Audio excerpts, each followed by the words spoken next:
Bem, eu vou fazer uma brevíssima apresentação da Simone Browne, que é a nossa conferencista convidada. Quero agradecer a presença de vocês, agradecer a presença da Simone. Welcome, Simone. Obrigada, né, por ter aceitado o nosso convite. A Simone, ela é professora associada do Departamento de Estudos Africanos e Afrodiaspóricos da Universidade do Texas, em Austin. Ela é autora de um livro que foi publicado em 2015, que se chama Matéria Escura, a Vigilância da Negritude.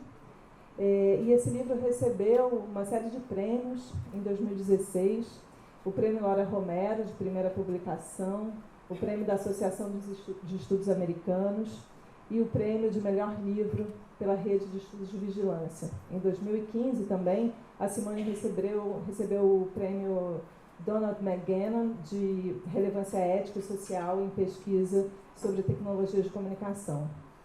A Simone, ela também, além de professora da Universidade do Texas, ela é membro de um laboratório, né, na verdade um coletivo, chama Deep Lab, um coletivo colaborativo feminista composto por artistas, engenheiros, hackers e intelectuais. Antes de passar a palavra a Simone, quero falar muito brevemente da alegria, né, de estar recebendo a Simone aqui no Brasil, aqui em Salvador, nessa Universidade Federal da Bahia, né, nesse 6º Simpósio de Rede de Pesquisadoras e Pesquisadores Latino-Americanos, né, que comemora 10 anos de vida. O livro da Simone chegou até mim como um presente, literalmente, né? Na verdade, ele me foi enviado em 2015 por um estudante mexicano que estava no Rio de Janeiro, passou pelo Rio de Janeiro em 2013, 2014, e ele fez uma entrevista comigo, e depois da entrevista a gente ficou conversando sobre várias coisas, e ele me falou do trabalho da Simone, né? E eu me interessei imediatamente pelo trabalho dela, na ocasião eu não conhecia, e pedi que ele me enviasse depois, por e-mail, né, algum material, artigos, enfim, e ele me enviou muito gentilmente o próprio livro dela em 2015, um ano e pouco depois da gente ter se cruzado, pelo correio, né? A leitura do livro da Simone produziu em mim um deslocamento de perspectiva que está intimamente relacionado a esse evento, né, ao desejo de criar um espaço, né, e um tempo aqui no Brasil para dedicarmos nossa atenção, nosso pensamento, nossa imaginação às assimetrias e às invisibilidades que atravessam as relações entre vigilância, gênero e raça, no Brasil e na América Latina, né? O gesto central do livro da Simone é o de efetuar a entrada da negritude nos estudos de vigilância, né? Esse gesto, lido desde o Brasil, abre uma série de caminhos e de releituras que reviram a história da vigilância e nos levam a retomar um passado que é ainda muito presente e muito próximo das nossas vidas e do nosso cotidiano, mas é ao mesmo tempo muito distante, né, e quase que ausente algumas vezes em grande parte dos livros sobre o surgimento das sociedades disciplinares, sobre os processos históricos de controle e quantificação da vida, dos corpos, etc. Né? A Simone, ao retomar os arquivos da escravidão, né, ela monta um outro diagrama da modernidade e da vigilância, onde a força e a racionalidade, a soberania e a disciplina, elas não vão mais se organizar segundo estratos arqueológicos que estão em ruptura, né, mas como processos que se sobrepõem e se misturam no corpo negro escravizado, na travessia transatlântica, nas Américas, né. Ao retomar esses arquivos, a Simone vai nos provocar tanto a rever quanto a expandir não só o passado, mas também o presente e o futuro dos estudos de vigilância, mostrando que essa matriz colonial ela persiste e se atualiza nas atuais tecnologias e nas atuais práticas e alvos da vigilância. E são esses mesmos arquivos, né, que também abrem a possibilidade de talvez um outro futuro, né? Porque esses arquivos eles não contam apenas a história da dominação, né? Eles são também a matriz de uma vasta memória da resistência e da rebelião, né? E essa matriz é uma matriz que, inclusive, é a única capaz de abrir, né, caminhos, né, por vir, e é a matriz que está destacada no próprio título da conferência da Simone hoje, que se chama A Vigilância da Negritude, Arquivos de Resistência e Rebelião. Então, por favor, Simone. Obrigada.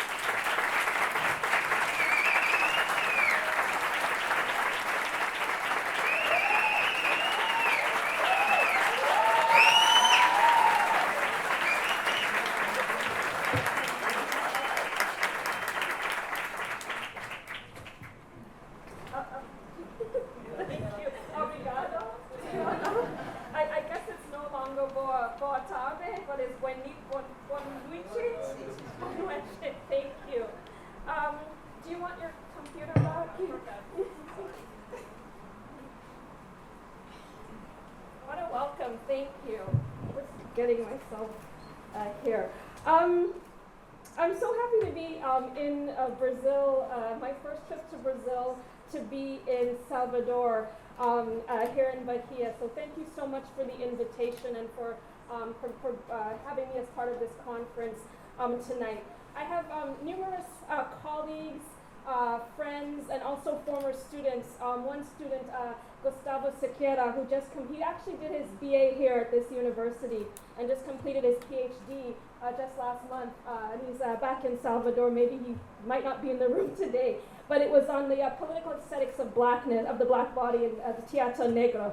And many other colleagues, Dora Santana, who's working on black trans women in Brazil and also in the US. And so I'm just so happy to be in conversation in the spaces in which they do their work.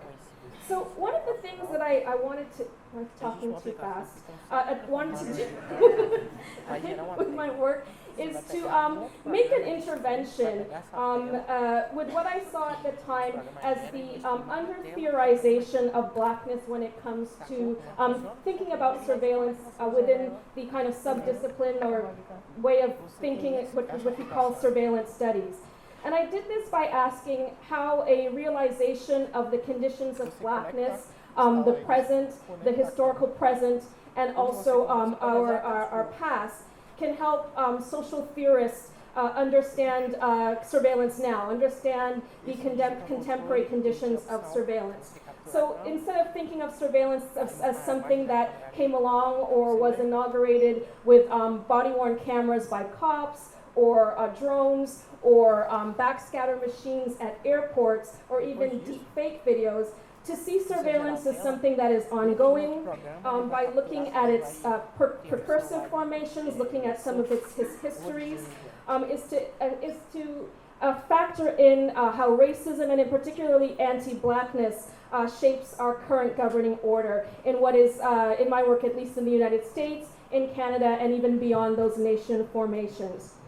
And so importantly, within my work, I like to highlight the role of artists and their creative labor and their analytical interventions that they do in troubling the methodologies of surveillance.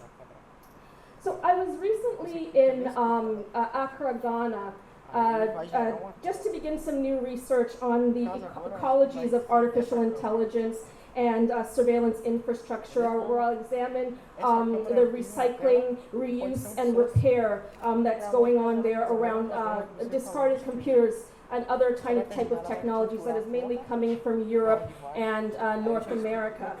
But while I was there, I was able to visit, this is someone doing the recycling. It's actually quite interesting.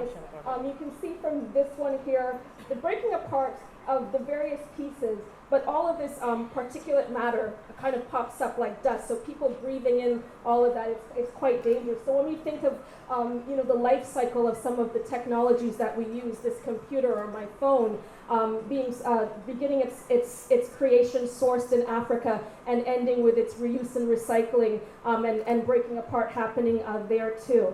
So I was there a couple weeks ago, and I was able to, to visit the Door of No Return, the Cape Coast Castle, but also Brazil House, where Afro-Brazilians in 1836 arrived, and still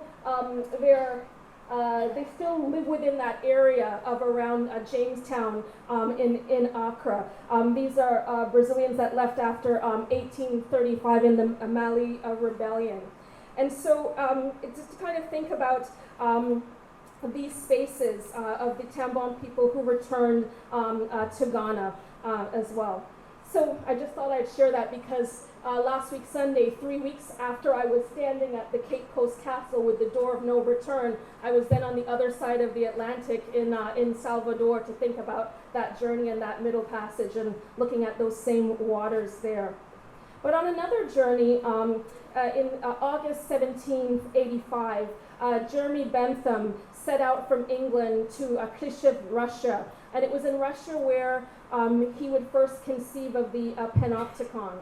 And at one point during his journey, he had written to his father, and he had mentioned that he embarked on a cramped Turkish ship with 18 negresses, and in the brackets, slaves, under the hatches. And so much of Bentham's writings about slavery happened before this voyage to Russia. In those texts, he talked about sugar production, punishment, and abolition. For example, writing in the 1700s on the terror codes and regulations that governed slave life in the Caribbean, he detailed the severe methods of torture and punishment reserved for the so-called Negro slaves of the European colonies in the West Indies for a crime of rebellion. A crime, he says, because they are the weakest, but if they were the strongest, it would be called an act of self-defense. When Bentham arrived in Russia in February 1786, one can only wonder if he thought of the slave self-defense when he came across those 18 young black women held in the hatches of that cramped Turkish kayak. So that somewhere along the journey that ends in the Panopticon, that Jeremy Bentham traveled with 18 young negresses, guides me to question the ways in which the captive female body asks us to reconceptualize, at least within surveillance studies, the links between race, gender, slavery, and surveillance. In other words, how do we grapple with the panopticon and the ways that it gets used to theorize surveillance when we know that somewhere within its history and its formation, there were 18 young negresses held under the hatches. So if Bentham's panopticon depends on an exercise of power where the inspector is said to see everything, but the gaze is unverified, that the inspector remains unseen, or as Michel Foucault put it, even a stone can make a person docile, how might the view from under the hatches be another site from which to conceptualize the operations of power? And so to put it differently, I wanted to rethink the panopticon through the plan of the slave ship Brooks as a way to link Black diaspora studies and surveillance studies. So both of these schematic plans were published in and around the same time in the late 1780s. It was the panopticon was 1786, and then with the help of an architect in 1791. And the Brooks schematic was around 1789. And both of these schematics provoke different questions within Black diaspora studies and also within surveillance studies. So if we start from the unfreedoms placed upon Black women and their resistances to captivity, it really demands what we grapple with the history of slavery and its afterlives, and that we continue to look for something or to dream of something and to act and rebel for something that looks more like freedom than what we have now. So if we take transatlantic slavery as antecedent to contemporary surveillance technologies, such as the ship's cargoes, the stowage plan of the slave ship Brooks, biometric identification technologies like the branding of the bodies of the enslaved as with hot irons, slave passes and patrols, fugitive slave acts and black codes. It's to the archives to slave narratives and often to Black expressive practices that we could look for moments of refusal, critique, and also rebellion. And so I and many others suggest that we must look to what prefigured Bentham's panopticon, and that being the architectural design, registration, and documentation that happened on slave trafficking forts, ports, the door of no return, auction blocks, and the plantations of the so-called New World. If we to think of George Jackson to say that the prison didn't come into existence where it does just by happenstance, those who inhabit it and feed off its existence are historical products. So complicating the reading of the Panopticon through the archive of slavery is a way of interrupting Foucauldian readings and analytics of discipline, punishment, and the birth of the prison. Because as the historian Marcus Rediker put it, the mobile seagoing prison, the slave ship, came about at a time before the modern prison had yet to be established on land. So I'll just talk a little bit about that now. So as I mentioned, the Brooke slave ship was built around 1781, and it was quite large. I'm sure many of you know this work already, but I'll just go through it again. It weighed about 320 tons, and at one point carrying 609 enslaved captives for a 51-day journey from the Gold Coast of Africa to Kingston, Jamaica. Other versions of the slave ship schematic were produced as pamphlets, broadsheets, even fancy pins for fancy ladies who fashioned themselves as abolitionists to wear in their hair.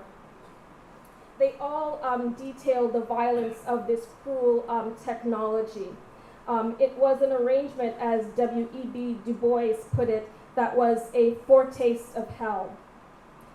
Some cheek to jowl, this crude arrangement made known that those who were crossing the Atlantic Ocean in this fashion were not passengers, as they were allotted, quote, half the room afforded to soldiers, immigrants, or convicts on ships of the same period. And that if they were to disembark, if they happened to be alive when they disembarked, they would disembark as unfree and as slaves. They died, as C.L.R. James said, from grief, rage, and despair. He mentioned that in the Black Jacobins that some would jump overboard uttering cries of triumph as they cleared the vessel and disappeared below the surface. Other forms of resistance besides jumping overboard would be hunger strikes or refusals to eat, insurrections, suicides, even accounts telling of the captives running to one side of the ship in an attempt to have it flip over, rather than be subjected to a life of slavery. And those of you that know Christina Sharp's work In the Wake on Blackness of Being talks about residence time, that being the amount of time in which nutrients exist in the water. So she uses that to think about that the ancestors are within us because of the particles within the system of those that jumped overboard within the sea. So this is another image of a slave ship, La Marie Séraphique. And with this one in particular, you can see, and I'll just show you more of a close-up of it here. The figures aren't replicas of each other. Some have their arms crossed, they face each other. There's even an image of a mother mothering a child, or a woman mothering a child here. And so you can think that these were intended to be the gate for the viewing of white abolitionists, of those of empire. But all these schematics also can be understood as depicting Black looks, depicting the trauma of the Middle Passage as multiply experienced, resisted, and survived, hinting at what Omashike Tinsley calls erotic resistances, that being the same-sex relations forged because of or in spite of that very shipping relations. Like the intimate bonds of a shipmate that cross those spaces, forming those bonds themselves in such sites of horror being acts of resistance. And so I point to the slave ship here to say that the historical formation of surveillance is not outside of the historical formation of slavery. And through these narratives, runaway slave advertisements, plantation schematics, census forms, we can have a way to historicize some of the concepts and concerns that now shape the field of surveillance studies. And the continuities that this archives reveals, I think offer many people within that work new ways of understanding surveillance in contemporary life. So for example, Frederick Douglass, in the narratives of the life of Frederick Douglass, carefully described how surveillance functioned as a all-seeing, all-comprehensive, regulating practice of slave life. He said, "At every gate through which we had to pass, we saw a watchman. At every ferry, a guard. On every bridge, a sentinel. In every wood, a patrol or a slave hunter. We were hemmed in at every side." This sweeping ordering, of course, didn't preclude acts of resistance, pranks, escapes. For example, the idea of people stretching vines across the road to trip slave patrollers on their horses. So those playful acts have to be understood as mechanisms or acts of self-defense. And so these oral histories of runaway slave notices offer us a sociology of surveillance, freedom, and escape. And that they recall the brutalities of slavery, but they detail how Black performative practices and creative acts like fiddling and song are functions as acts of rebellions, and were employed as a way for people to resist enslavement. And in so being, they were freedom acts. So for example, this bill from 1851 almost looks like a runaway poster, but it was actually like the inverse of that. It was to warn people to keep a top eye open. The idea that if you're sleeping, you keep one eye open because slave catchers are about. And so this is one way. For example, the runaway notices tell us about the various types of tactics that people use to get to freedom, for example. So those that left enslavement and made their own way, not only would these notices provide physical descriptions and list monetary rewards, but they would also list talents, occupations, language spoken, skills, vice, whether the person could read or write, what kind of clothes they took with them, and as they made their way, instruments or so that people would take that could be sold or bartered, or at least support the appearance of being free. For example, this one I found from online, because they're now digitized now, so we have this archive of 1854 from Rio de Janeiro, and this one here is from the 1700s for a so-called mulatto or quadroon girl named Seth or Sal, who had run away, and it was said that she was somewhere around New York City. This advertisement notes that she's known for her wicked tricks. They say she would try to paint her face to pass as white. And so this is a ways in which we could read her as hiding in plain sight in New York City. And in that way, it exposes the one-drop rule that governed the land that as a social construction. For her, it's a way of performing whiteness in a moment to subvert the system. Or we have Harriet Jacobs, and she hid in what was her grandmother's almost like an attic or a garret that was 9 feet long, 7 feet wide. The highest part was 3 feet high. And she called it her loophole of retreat. And it was actually a space of freedom, but quite debilitating. So think of the idea of her muscles being atrophied from having to stay in this small place for such a long time. In her narrative, she wrote of her ingenious escape. She said, "Who can blame slaves for being cunning? They are constantly compelled to resort to it. It's the only weapon of the weak and oppressed against the strength of their tyrants." And she hid in this prison-like cell, what she called the last place they thought of, for 7 years. And what she would do is sometimes write letters and pretend, write the letters as if she were in Boston or in New York, in that way almost fooling the slave trackers to go and look for her there. She was able to listen out and hear people looking for her as they thought that she had disappeared and she had run away.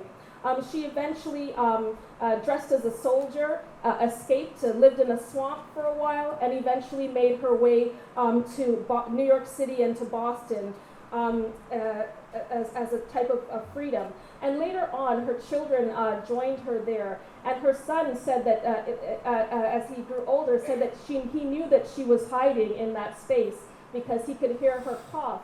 And what he would do is play really loudly outside as a way to muffle the sounds of her coughing there. Henry Box Brown, who mailed himself to freedom, he packed himself in a box and used the mail system to be for 27 hours to mail himself to freedom. He's kind of eventually is kind of like loose lips sink ships. He eventually took it as a type of roadshow, performing this act of escape through a box. And by doing that, he let people in on this particular tactic of escape. And so it could really no longer be used after that. We have Ellen Craft. In 1846, Ellen and William Craft made their way out of Georgia, and they escaped by train and ship. And they were able to do so from the ways in which Ellen's body troubled the one-drop rule. So she was born to a black mixed-race mother and fathered by the white man who owned her mother. So she was at the time labeled a quote-unquote quadroon, but she was able to pass as white. And what she did is that she passed as a white man, and she passed as William's so-called owner. And because at the time of her escape, she was not able to read or write. But if she was a propertied man, she would have to read or write. So she wrapped a sling around her arm so that she could pretend that she can't write because her arm is broken. And also a poultice around her face to kind of block any facial hair, but also to muffle her voice.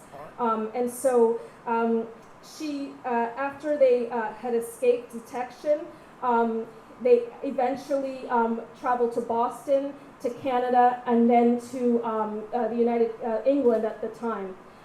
They returned. They lived in England for 19 years and then returned to Georgia, where they opened a school for formerly enslaved children and also a cooperative farm.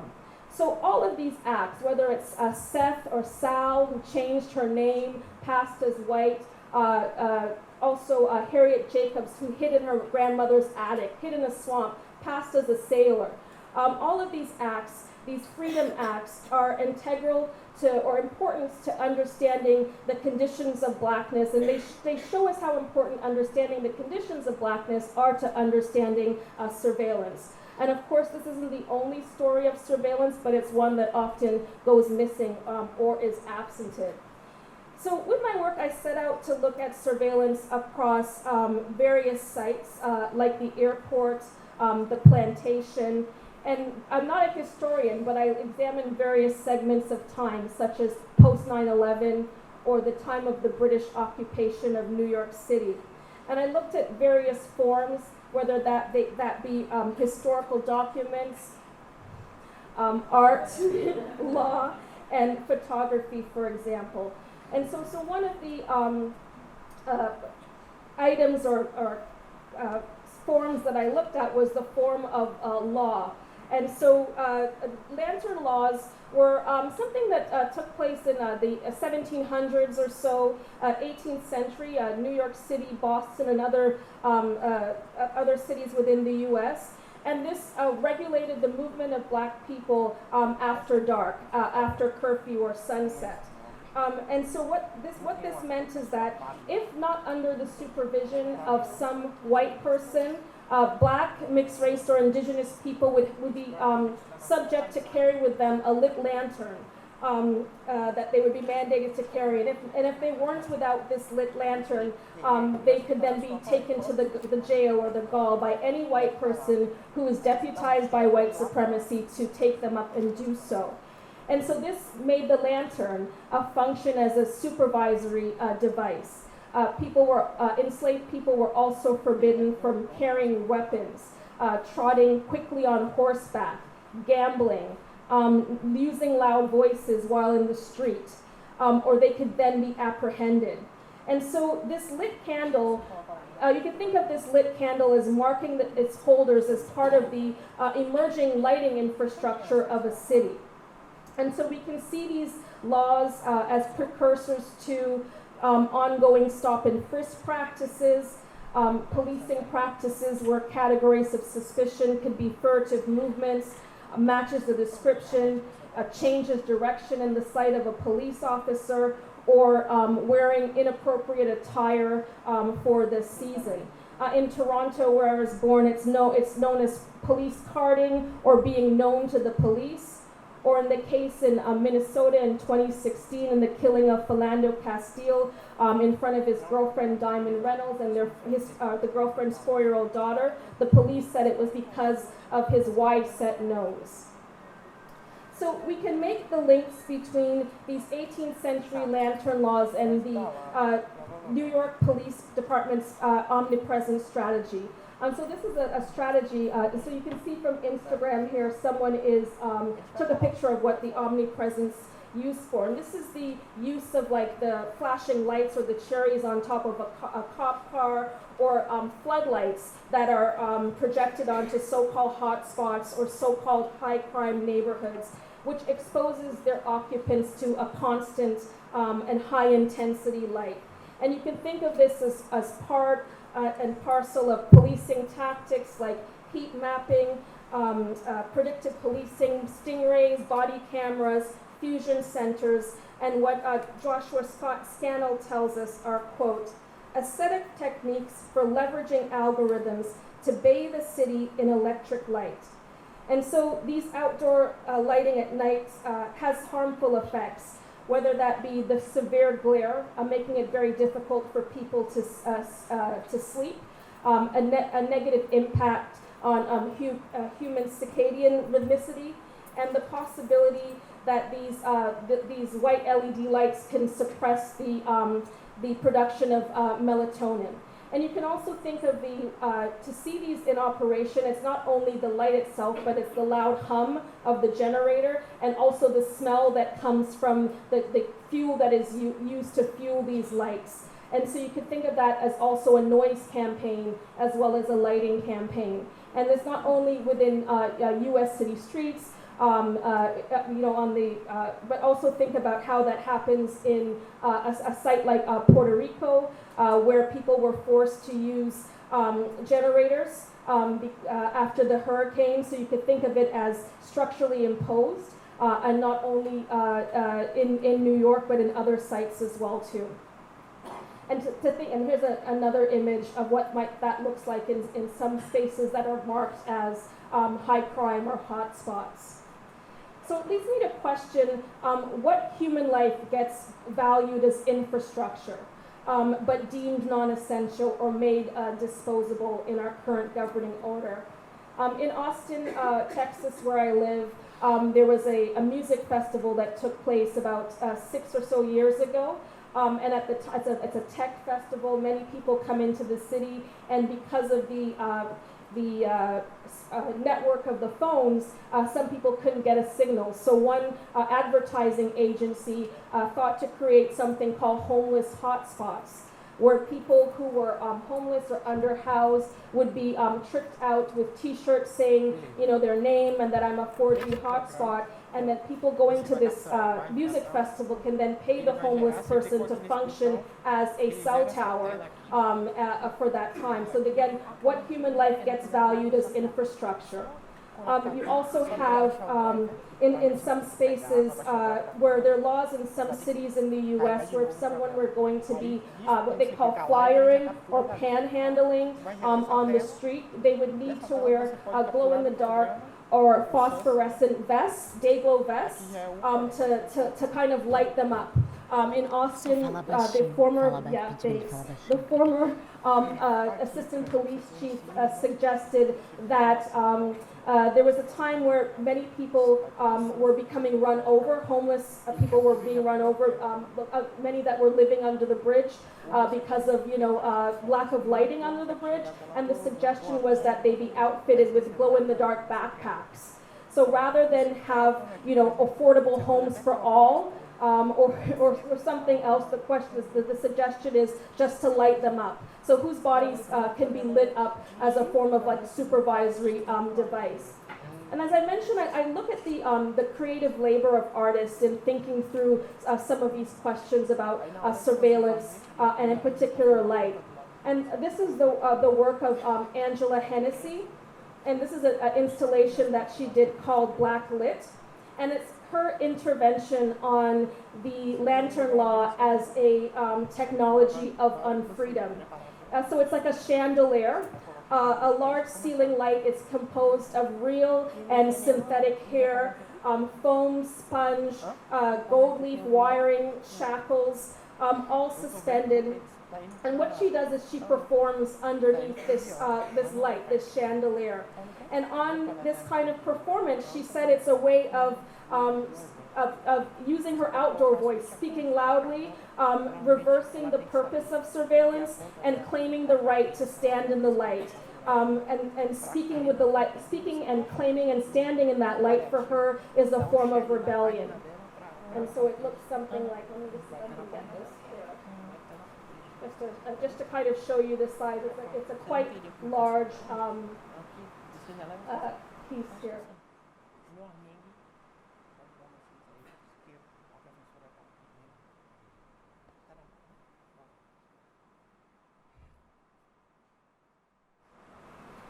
This is another piece, another use of light by two artists. And in this case, it's the light from a mounted GoPro headset. It's called Coding, Braiding, and Transmission by Tamar Clark Brown and Isaac Kuryuku, an artist collective coming out of the UK. What they say is they got this idea from the type of hair braiding that they saw, or they read happened in Colombia and Brazil, where enslaved black women would braid into their hairs kind of like indicators or notice when it's time for rebellion or escape or resistance. And they use that to look at the potential dynamic between, as they say, braiding hair and coding as a tool for sending encrypted messages and as a tool for sending the message of resistive political action. And so you can see from the images there are black women braiding each other's hair. And the idea is that the hand motion from the braiding is captured in some machine-readable way using an Xbox 360 camera, which would kind of map their movements. And they say they're turned into bits of code that can then be decrypted. And so you could think of a black woman's care work around hair braiding in particular, the shared intimacies that come with that, and as well as the shared knowledge as important. As we know that black hair becomes red or circumscribed as always and already dangerous at airports, at schools, at jobs, and other sites. Even Audre Lorde, as she was attempting to enter the British Virgin Islands in 1990, she was told she had her hair in locks or dreadlocks, and they said, "You can't come in here looking like that." And she was told that by immigration control. And so this act here, Coding, Braiding, Transmissions, gets us to think about digital self-defense tactics, encryption, decryption, privacy, and also the close networks of community care, of mutual aid. But thinking about a digital self-defense, I always turn back to abolitionist Miriam Kabe's reminder that privacy for black people is an abstraction, she says. So meaning that at-rest encryption, the idea that I might use my password or like some code as my password or my fingerprint or my face as a way to protect my phone is not much of a match to a cop's punch in the gut demanding that you give up your password. So how do we encrypt our bodies from bullets? or from street harassment of stop and frisk. So this is a piece by a student in my class created this as a kind of anti-street harassment fashion. It's nails on the shoe. I always try to bend down like that, but my knees hurt. Now I try every day when I see it on Instagram. one day. But the idea of like that these technologies, it's not that you know, some people might want to wear something like this and need it for protection, but to imagine a day where that won't be needed, to call into question why something like this would be needed. It was inspired by some work by Misha Cardenas and Patrice Kahn-Kullers, who created something called Unstoppable. And this was the question that Patrice Kahn-Kullers asked. So Patrice Kahn-Kullers was one of the co-founders of Black Lives Matter. And she asked, what kind of technology, what would a technology for Black life be? And they started to look into bulletproof clothing. And they worked with Misha Cardenas, who is a scholar, an artist, a trans activist, white Latina. And one of the things that she wanted to take the weight off of doing that work of researching it from Black people. And so what she did is she looked at survivalist websites, but also white supremacist websites, because they have a lot of detail on how to make bulletproof clothing. So they're preparing for this moment. And they would source the Kevlar from scrapyards, from airbags, and also the tires that you see, and go to learn to make this type of clothing here. And they see this as abolitionists, as a way of going outside of the police, as a matter of self-defense, to think about what kinds of ways that we fashion and create self-defense here as a form of survival. So just kind of moving around to the various technologies that I historicized. So I wanted to think, like, how can the past allow us to ask questions about our present? And I looked at branding of enslaved people. The card on the right is a carte de visite from the 1863 of Wilson Chin. At the time of this photograph was taken, he was a free man. He had escaped. The photographs or the carte de visite might be sold for 50 cents or so to raise money for schools for formerly enslaved children. You can see around, he has various kinds of torture mechanisms and tools of correction, one of them being a long horn around his neck. Sometimes these horns would have bells at the end as a way for this to alert anyone escaping. In some of the narratives, enslaved people would put mud in the bells to muffle their sound, so still escape with these technologies and rebel. But on his forehead, it's not really visible here. They're the initials of the person that enslaved him, VBM. And so you can think of that as a traumatic head injury that attempted to fix his body as enslaved. I say attempted because he escaped despite this brand here. And so we could think about the intimate relations between branding and the Black body, our biometric past, and how can they help us to think about our biometric presence. And so biometric technology, I know many people discussed it in some of the panels today, in its simplest form is a form of body measurement that is said to allow the human body, or at least parts and pieces or performances of the human body, to function as a form of identification or verification. When I was traveling here, I was in the Atlanta airport, and Delta now has there's a sign saying that they're going to use biometric verification. And somewhere like in the back where you can't see it, they say that you can opt out, but it's not really heavily exercised. Pete Fusi in a panel that we went to today called this, so now I'm losing, the novelty bias. Like people are like, oh cool, it's fast, it's quick, we're going through. And the woman, I said, could I opt, I don't want to do this. And she said, it's just like your passport. And I'm like, no, it's not. And it just took, like, she just looked at my boarding pass and kept on walking. And so it's said to save, Delta is touting it as saving 3 seconds per passenger and a total of 9 minutes for a 270 passenger flight.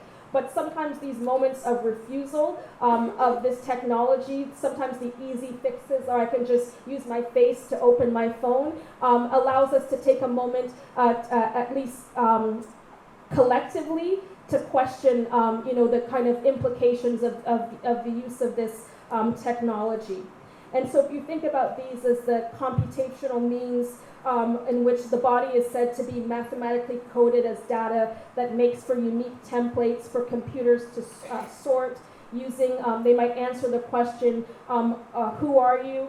They might verify, are you who you say you are? Or the notion of, those, is anybody there, when we use those touchless faucets in a bathroom or someplace like that. And so popular biometric technology might be iris scans, face scans, fingerprints, but we increasingly see the role of DNA technology, whether that is gait recognition, how someone walks, or various other technologies. And of course, with these technologies, some people's bodies are often rendered illegible or fail to enroll in the kind of speak of the biometrics kind of parlance. And that could be, for example, I have a friend who is a massage therapist, and because of occupational wear, her fingertips are unreadable or illegible, or people that work with toxic chemicals, nail technicians, people who are artists, or people who are mechanics sometimes have illegible fingerprints. Elder people, you too? Okay. Yeah. And so for me, that it's important to think that there might be a moment that there's something productive about this illegibility and what it might mean to go unmarked or unnoticed or unbothered by these technologies. And it's important to think through its historical antecedents. It's not to say that slave branding as a form of discipline, as a form of identification or punishment is the same as biometric technologies, but they do share a common history in racial management, in the kind of phrenology that we see. In settler states, the organization and management and governance of a settler state. For example, the kind of studies that came out of China as a way to use biometric technology to manage the Muslim Agar population is again another moment where you see that that this question of novelty bias has to be challenged. And one of the I look sometimes to YouTube or to other spaces where people form a critique of these technologies, and this one is from 2009. These were two workers, or what they call themselves in the video, Black Desi and White Wanda, and they were from Texas, and they were testing out a Hewitt-Packard camera, and they were using trying to see the camera's kind of a webcam technology. And what they found is for White Wanda, the camera works as it, basically out of the box as it's supposed to work, but for Black Desi, it was not following him. And so he said that, he asked this question, where he says, look what happens when my blackness enters the frame, and the camera wasn't able to like pan or tilt or zoom back to follow him, but when White Wanda came in, it was able to function properly. And so they use this, he says, he closes the video and says, I welcome responses as to why this HP webcam does not pick up Negroes. And so later, HP, the computer manufacturer, produced their own video with their own black guy and said the problem wasn't actually the camera, is that there wasn't correct lighting for Desi, for it to work properly. And that the technology is built, they say, on a standard algorithm that measures the difference in intensity of contrast between eyes, the upper cheek and nose, and that the camera might have difficulty seeing. And so what Desi needed was, better lighting. So this question of Desi that he raised was really important to me, because what he actually, stated what is the fact of anti-blackness. What happens when blackness enters the frame as a way of disrupting or troubling surveillance and giving us centering blackness when it comes to these technologies. And so in thinking about facial recognition technology in particular, we must ask what's the productive possibilities of being unmeasurable, that maybe there's something subversive about failing to enroll, about troubling the standard algorithms. And also it's important as we see that there are various calls from various sectors to continue to have body cameras for police officers or closed circuit television. At least in the US, there's been a lot of resistance lately in San Francisco, in Oakland, and other states that are banning, at least for a moment, putting a pause on facial recognition technology. But in the meantime, there are people that are, artists in particular, that are doing the work to have us challenge this one, or at least think differently about them. And for example, this is from a RubyCam by a woman of color feminist collective called Hyphen Labs. And what they are, it's like door knocker earrings that you might see Salt and Pepper or maybe Beyonce wearing. And so they're supposed to be kind of incognito way of recording or documenting micro and macro aggressions that happen on the street. And they put forth this technology as a response to the failure of police dashboard or body-worn cameras to accurately capture ambiguous encounters, they say. And for them, they might say that a phone might be confiscated, but wearing these fashionable earrings, they might not. And so I've just, it's not that I suggest that we record the police, because often recording the police can put that person under more police brutality or violence. But to say that there are people that are creating these things, whether it's for sale or get us to think of a time when we won't need technologies like this, that they bring to the conversation why a fashion like this might be useful. They've also created something called, so they're, what they call it is neo-speculative Afrofeminism, and they've created something called a hyperface, which is a scarf that they created that could have, rather than putting on makeup to kind of disguise yourself from cameras, it's to flood the camera with 1,000 faces that could be picked up as a form of protest. So just in conclusion, and I hope we can get to a great conversation after, I'm going to return by another creative intervention, a much earlier one, by a black woman in New York City in 1966.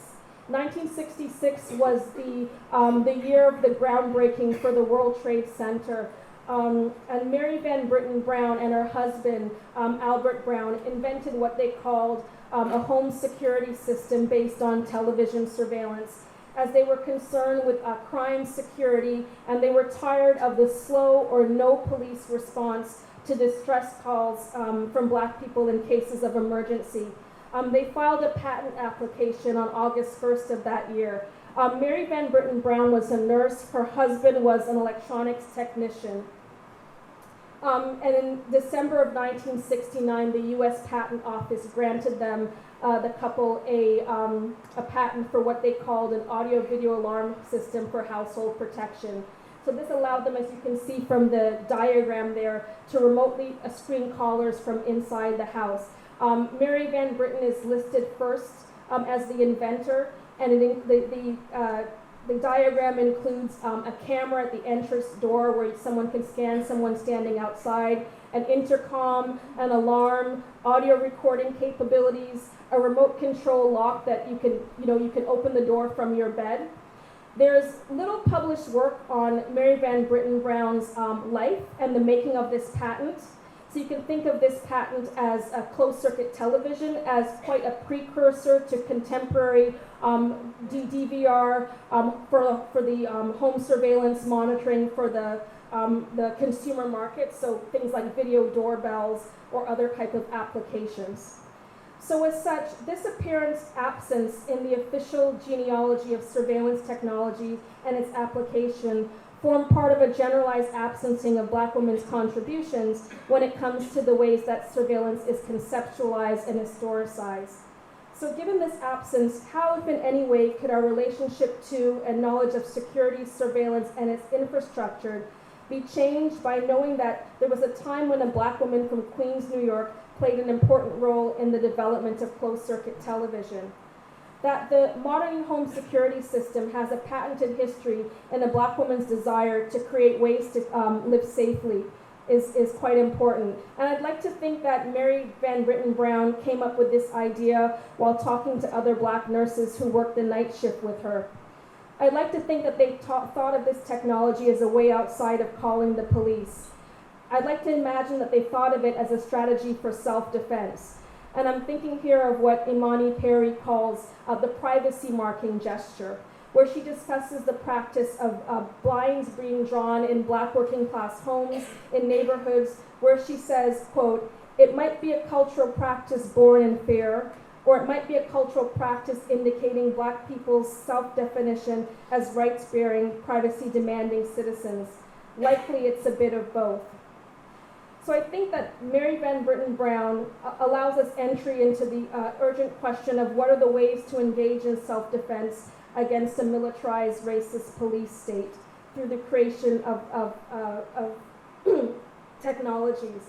And I just close with what a friend and colleague's work that I think is important and makes some links to the creation of the CCTV by Mary Van Britten Browne. And this is João Costa Vargas, an article that in 2006 about, in 2001, where the, is it Jacazine, a little alligator? Don't say that. In case my pronunciation, I think that came from the Panthers, the LA Panthers that were working with them. And they used, Black activists there used cameras and gates as a way to record police abuse.